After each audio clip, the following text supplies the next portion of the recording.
Kaya po nagiging importante na kailangan po natin munang pag-aralan hanggang saan eksakto pong coordinates ba ng ating West Philippine Sea. Muli na namang sumiklab ang kabubuhan at pagiging pro-China traitor ni Rodante Marcoleta, ang pinaka-traidor na DDS senator sa Pinas na umamin na nakipag-meeting sa bagong Chinese ambassador at pinag-usapan pa si Philippine Coast Guard spokesperson Jay Tariela. If that's not treachery and unethical, I don't know what is. Dito po sa binabanggit nating mga batas sa ngayon, kung titingnan natin, hindi po natin sila magagamit, Mr. President. Kaya napakahirap po ngayon nating sagupain yung mga pananaw na parang may nag-aangkin ng atin pero hindi pa natin ma-define kung ano talaga yung atin. Kaya po dito ako nagsisimula, Mr. President.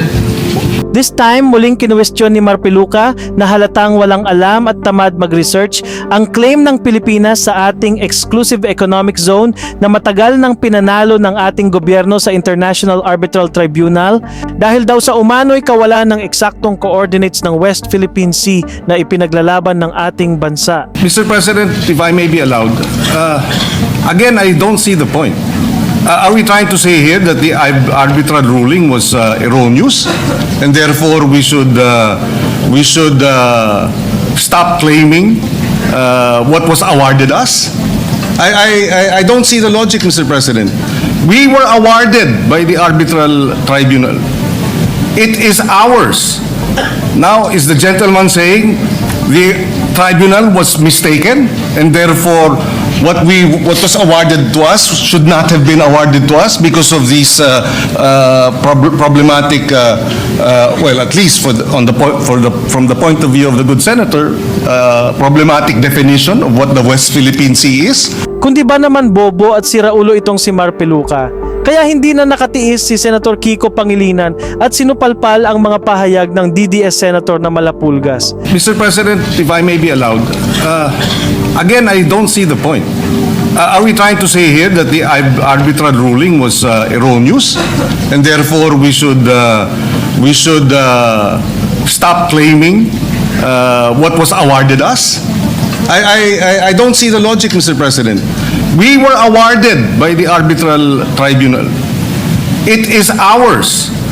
Now, is the gentleman saying the tribunal was mistaken, and therefore what was awarded to us should not have been awarded to us because of these problematic, well, at least from the point of view of the good senator, problematic definition of what the West Philippine Sea is?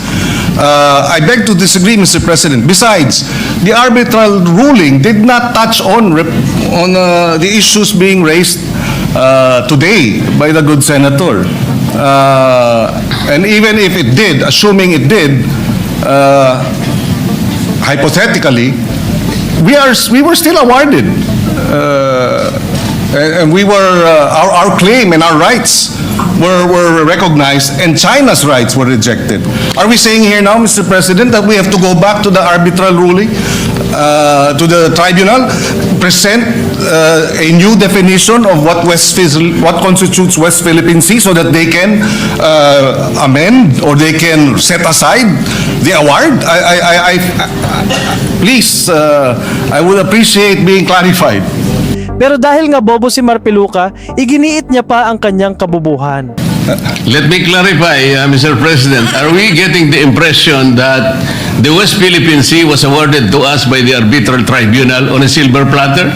Sinabi po niya kung nasaan yung ating mga coordinates? Well, Mr. President, Tayo po ay merong entitlement sa 200... Again, Mr. President, assuming that these have to be defined, I think we can define that by Philippine law.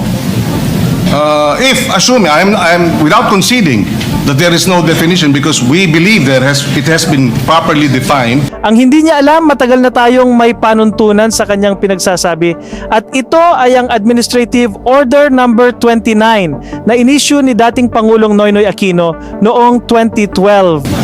And